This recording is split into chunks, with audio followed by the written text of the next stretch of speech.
আজিৰ তাৰিখত শান্তিত আছে বালি মাফিয়া। আজিৰ তাৰিখত যদি কোনোবা শান্তিত আছে সেয়া হ'ল আপোনালোকৰ বালি মাফিয়া। আজিৰ তাৰিখত শান্তিত আছে কয়লা মাফিয়া। আজিৰ তাৰিখত যদি কোনোবা শান্তিত আছে সেয়া হ'ল আপোনালোকৰ কয়লা মাফিয়া। আজিৰ তাৰিখত যদি কোনোবা শান্তিত আছে সেয়া ড্ৰাগছ মাফিয়া। আজিৰ তাৰিখত যদি কোনোবা শান্তিত আছে সেয়া হ'ল আপোনালোকৰ ড্ৰাগছৰ মাফিয়া।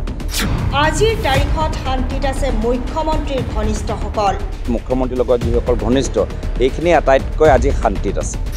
মুখ্যমন্ত্ৰী থকা বাবে মাফিয়া চিণ্ডিকেট বৃদ্ধি পাইছে। আজি মুখ্যমন্ত্ৰী থকাৰ কাৰণে অসমত এটা গুণ্ডাৰ এটা কালচাৰ আৰু অসমৰ ভিতৰত এটা মাফিয়া চিণ্ডিকেট আৰু বৃদ্ধি পাইছে। এইদৰে শিৱসাগৰত নিৰ্বাচনী প্ৰচাৰ চলাইছে গৌৰৱ গগৈয়ে। শিৱসাগৰৰ হাতীকুলি নামঘৰত পদাৰ্পণ কৰি প্ৰথমে গৌৰৱ গগৈয়ে সেৱা লয়। ইয়াৰ পিছতে খনামুখ চাৰিআলি, চিন্তামণিগড় তিনিআলি, ৰামাখাপি দেৱালয় আৰু ভৰলুৱা তিনিআলিত নিৰ্বাচনী প্ৰচাৰ চলায় গৌৰৱ গগৈয়ে আৰু তাৰ পিছতে গৌৰীসাগৰৰ স্থানীয় ৰাইজৰ সৈতে মত বিনিময় কৰে গৌৰৱ গগৈয়ে।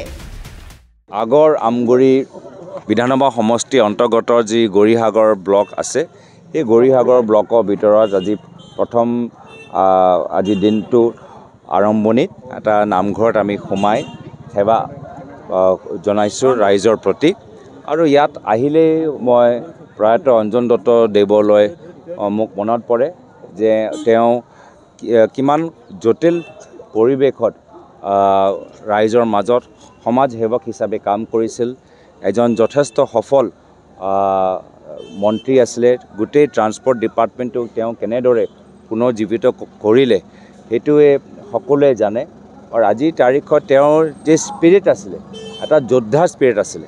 তেওঁ যেতিয়া আমাৰ প্ৰদেশ কংগ্ৰেছৰ সভাপতি আছিলে এজন যোদ্ধাৰ দৰে আমাক ৰণলৈ আগবঢ়াই লৈ গৈছে 2016 নিৰ্বাচনত।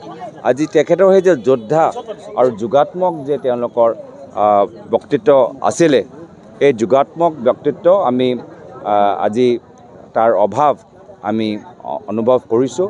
যিয়ে নহওক আজি সেই যোগাত্মক যোদ্ধা সেই আদৰ্শলৈ আমি এই ৰণত লোকসভাৰ ৰণত আমি সোমাইছোঁ। ইয়াত জনসাধাৰণে নিৰ্ধাৰিত কৰে। কোনো বিশেষ দলৰ এনেধৰণৰ শক্তি নাই।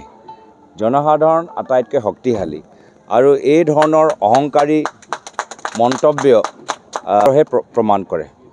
ৰাৱণ নিজকে খুব অহংকাৰী ধনী বহুবলী ভাবিছিল। ভগৱান ৰামৰ লগত যি সেনা আহিছিল সেই বানৰ সেনাক বেছি গুৰুত্ব দিয়া নাছিলে। আৰু একেই পৰিণাম যি ৰাৱণৰ ৰামায়ণত হ'ল এই অহংকাৰী চৰকাৰৰ একে পৰিণাম হ'বলৈ গৈ আছে। মইতো তেওঁলোকে অংকৰ ৰাজনীতি কৰি থাকক, আমাক ৰাইজৰ আশীৰ্বাদ লাগে। তেওঁলোকে অংকৰ গণনা কৰিব পাৰে কিন্তু ৰাইজে যে আমাক ইমান আশীৰ্বাদ কৰিছে সেই আশীৰ্বাদৰ কোনো গণনা নাই। ৰাইজে যিমাক আমাক শ্ৰদ্ধা কৰিছে সেই শ্ৰদ্ধাৰ কোনো গণনা নাই। ৰাইজে যি আমাক ইমান মৰম কৰিছে সেই মৰম তাৰ একো গণনা নাই। তেওঁলোকে অংকৰ লগত ব্যস্ত হৈ থাকক। আমি ৰাইজৰ মৰম পাইছোঁ, ৰাইজৰ আশীৰ্বাদ পাইছোঁ। ৰাইজে এতিয়া অলপ দিন আগতে কৈছে 2 লাখ ব্যৱধানৰ পৰা জিকিম। এতিয়া যোৱাকালি কিছু ব্যক্তিয়ে ক'লে কি নহয় 2.5 লাখ পৰা জিকিম। যে নহওক মই অংকৰৰ খেলত নাই। ৰাইজৰ মৰম, ৰাইজৰ আশীৰ্বাদ, ৰাইজৰ সুপৰামৰ্শ পোৱালৈহে মই ব্যস্ত হৈ আছোঁ। যে যোৰহাট লোকসভা নিৰ্বাচনৰ ক্ষেত্ৰত যি আমাৰ ইয়াৰ প্ৰকৃত অগপ বা যিসকল আমাৰ প্ৰকৃত বিজেপি তেওঁলোকৰ আজি নাম আজি আপোনালোকে মিডিয়াৰ প্ৰশ্নত নোলায়। যোৰহাটো দেখা পালোঁ যে যিসকলৰ বাস্তৱ আগৰ দিনৰ পৰা অগপ কৰি আছে, যিসকলে আগৰ দিনৰ পৰা বিজেপি কৰি আছে তেওঁলোকৰ নাম আজি সংবাদ মাধ্যমত নোলায়। সেই এজন বিশেষ মন্ত্ৰী ওলায়, কিয় ওলায় আপোনালোকেহে জানে, আপোনালোকৰ বিভাগৰ লগত অলপ জড়িত নেকি। কিন্তু যিজন ইয়াৰ যি আমাৰ পুৰণা অগপ পুৰণা আমাৰ বিজেপি তেওঁলোকৰ নাম কোনো নলয়।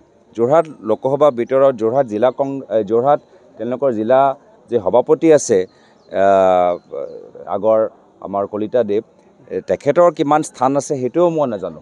তো মোৰ সেইটোৱে দুখ যে আজি আপোনালোকৰ কণ্ঠৰ জৰিয়তে ৰাইজে গম পাইছে যে যোৰহাট লোকসভা নিৰ্বাচনৰ ক্ষেত্ৰত পুৰণা বিজেপি পুৰণা অগপক যিমান গুৰুত্ব দিব লাগে, যিমান আগবঢ়াব লাগে তেওঁলোকক দিয়া নাই।